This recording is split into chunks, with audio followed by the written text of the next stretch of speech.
How are you, folks? Dave Brown here with the New Populist.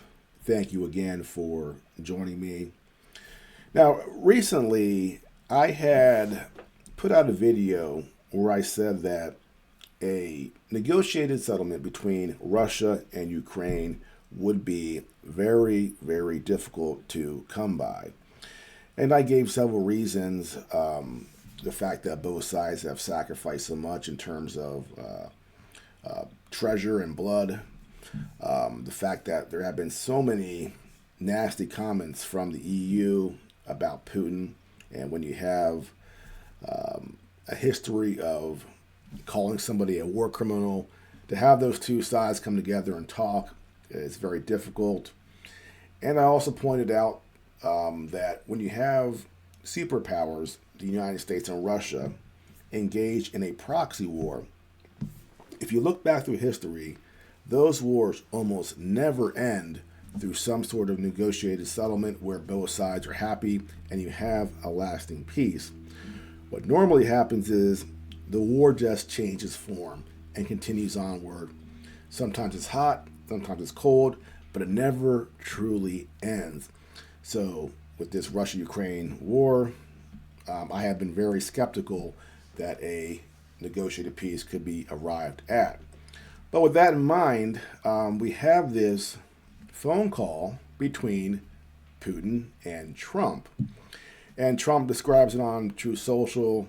He's very complimentary toward Putin, very respectful. He talks about the fact that the United States and Russia both fought together in World War II and that both sides made incredible sacrifices. They talked about the Middle East, AI, energy. And Trump said that both sides would put together a team that would begin negotiations immediately. Now, when I heard this, I initially was very excited. This seemed to be the first step in ending this war. And I was very hopeful. But I said to myself, you know what? Let's wait 24 hours to see how everybody reacts, because there are a lot of people, a lot of components here, a lot of players that have a say, and just Trump and Putin together can't end this war. And I'm glad I did, because the reaction has been insane, especially from the Europeans who feel that they've been blindsided here by Trump. They feel left out. They feel like they're being overlooked. And they're saying emphatically that any negotiation has to include them and also Volodymyr Zelensky. And Zelensky himself has made some pretty sharp comments as well. And another component here is also the comments made by Pete Hegseth at the same time as Trump's phone call, or around the same time, where he talked about NATO, U.S. boots on the ground, and the 2014 borders. And this has gotten a lot of backlash, not just from the Europeans, but also from neocons within the United States. So here's what Pete Hegseth, the Secretary of State, said. We want, like you, a sovereign and prosperous Ukraine. But we must start by recognizing that returning to Ukraine's pre-2014 borders is an unrealistic objective. Chasing this illusionary goal will only prolong the war and cause more suffering. A durable peace for Ukraine must include robust security guarantees to ensure that the war will not begin again. This must not be Minsk 3.0. That said, the United States does not believe that NATO membership for Ukraine is a realistic outcome of a negotiated settlement. Instead, any security guarantee must be backed by capable European and non-European troops. If these troops are deployed as peacekeepers to Ukraine at any point, they should be deployed as part of a non-NATO mission, and they should not be covered under Article 5. Now, what he said there is all rational and all realistic. We're not going to have NATO in Ukraine. We're not going to have 2014 borders, and we're not going to have U.S. boots on the ground. But when he said this, again, there was a huge backlash from Europe and from also, members of the U.S. Senate. In particular, a Republican from Mississippi, I think his name is Robert Wicker, and he was fairly nasty in my opinion. And here's what he said. Roger Wicker. And this comes from Politico EU. Senior Republican senator puzzled and disturbed by Hegseth's Ukraine remarks. Senate Armed Service Chair Roger Wicker is breaking with the line from the Trump White House. And he says, Hegseth is going to be a great defense secretary, although he wasn't my choice for the job. And that's a backhanded compliment. The Mississippi Republican told Politico on the sidelines of the Munich Security Conference. But he made a rookie mistake in Brussels, and he walked back some of what he said, but not that line. I don't know who wrote the speech. It is the kind of thing Tucker Carlson could have written. And Carlson is a fool, Wicker said, referring to the pro-Putin broadcaster. So that is Politico editorializing there by calling Tucker Carlson a pro-Putin broadcaster. And for some reason, Roger Wicker is singling out Tucker Carlson at the Munich Security Conference. So being a powerful member of the U.S. Senate, him saying that is a big deal. And again, is representing this backlash from this phone call and backlash from Pete Hegseth making these comments about NATO. But even Trump, defended what Hegseth said, pointing out that NATO is a unrealistic goal for Ukraine. So here is what Trump said defending Pete Hegseth. Yesterday were pretty accurate. I don't see any way that a country in Russia's position could allow them, just in their position, could allow them to join NATO. I don't see that happening. And long before President Putin, Russia was very strong on the fact that I believe that's the reason the war started, because Biden went out and said that they could join NATO, and he shouldn't have said that. As soon as he said that, I said, you know what? You're going to have a war now, and I was right about that. This is a war that would have never happened if I were president. But you don't think it's President Biden's fault, not President Putin? I mean, he's the one. I think Biden is incompetent, and I think when he said that they could join NATO, I thought that was a very stupid thing to say. I thought when he said, well, it depends if it's a minor incursion. In other words, it's okay if Russia does a minor incursion. I thought that was a very foolish thing to say. So there is President Trump also saying that, NATO is not realistic and that Biden's a fool, which of course he is. But again, a huge backlash from not only Europeans, but Americans to this phone call and to these comments by Pete Hegseth. And the EU, a bunch of the more prominent countries in the EU released this statement, this joint statement. And here's what it said. We are ready to enhance our support for Ukraine. We commit to its independence, sovereignty, and territorial integrity in the face of Russia's war of aggression. We share the goal to keep supporting Ukraine until a just, comprehensive, and lasting peace is reached.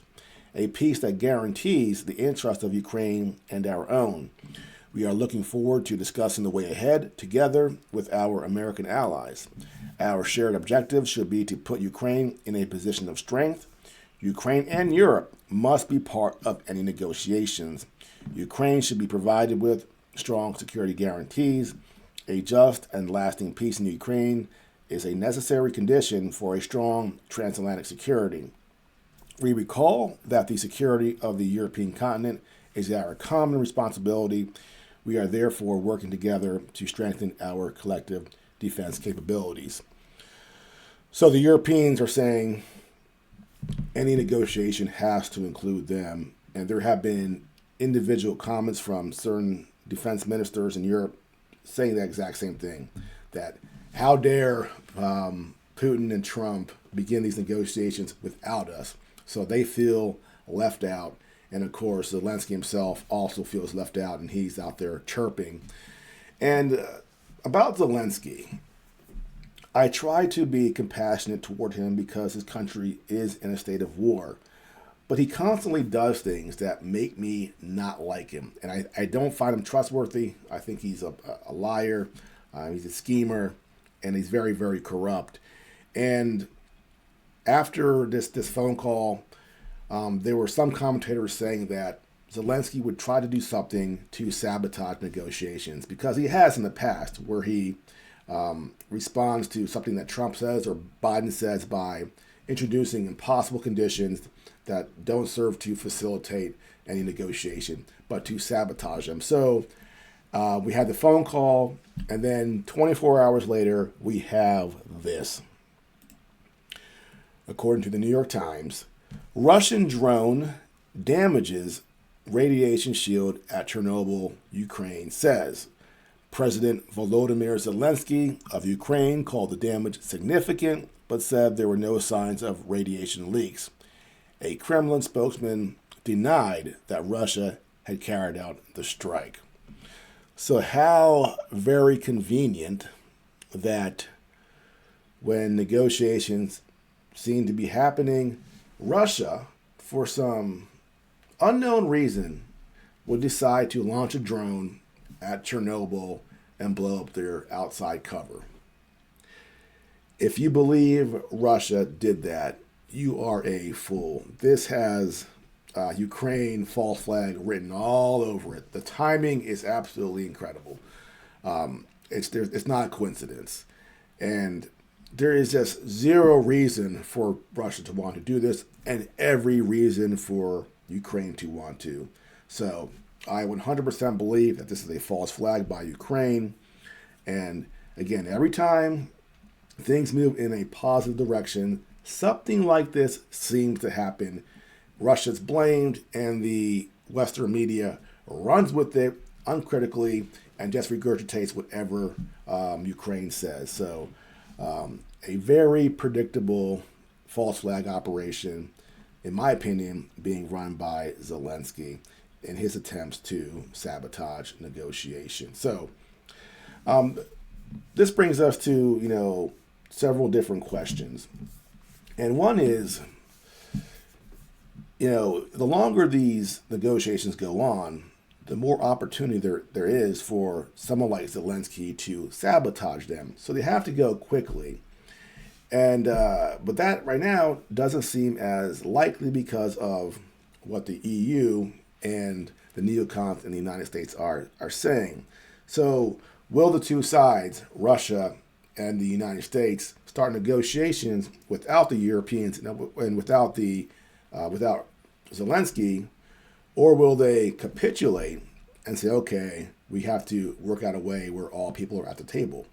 So we still have to wait and see if that happens. But also, is it possible that Trump could just pull out and just say, you know what? No troops, no money, no weapons, we're done. Could he do that? And if he did that, could he withstand the political scrutiny? His administration is in that honeymoon phase right now, just 30 days in. He's gotten a lot done, but we already see the judiciary working hard to sabotage him. There are things that work. The empire always strikes back. So can Trump pull out and just leave things to the Europeans, or would that be, in his opinion, because that's what matters, what Trump feels, would that be too politically risky? And if the U.S. did pull out, could the EU replace us and keep on providing weapons to Ukraine? Is that a possibility? And if they could do that, what if the Russians and the United States negotiated, came to a settlement?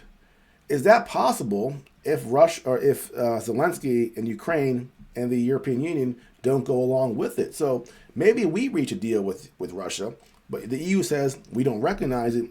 Here, Ukraine, here's more weapons, and Ukraine continues to fight. So that could be an issue as well. Maybe we're forced to involve the Europeans in Ukraine because, again, they could continue to fight without us. So there's a lot going on here, a lot of complications. And again, it brings me back to my previous video where I said, is peace possible, or are things just too messy and just not going to happen?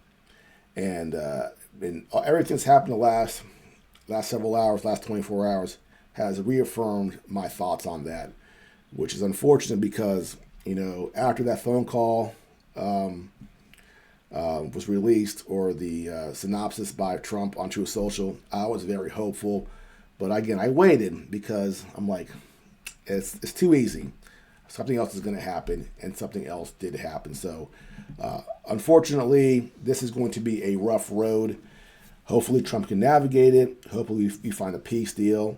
I was initially optimistic, but I am once again very, very skeptical that we can reach a peace deal because there are too many players involved who have different motivations, and I just don't know if the deep state, the globalists, the EU, will let Trump negotiate a settlement that is unsatisfactory to what they want.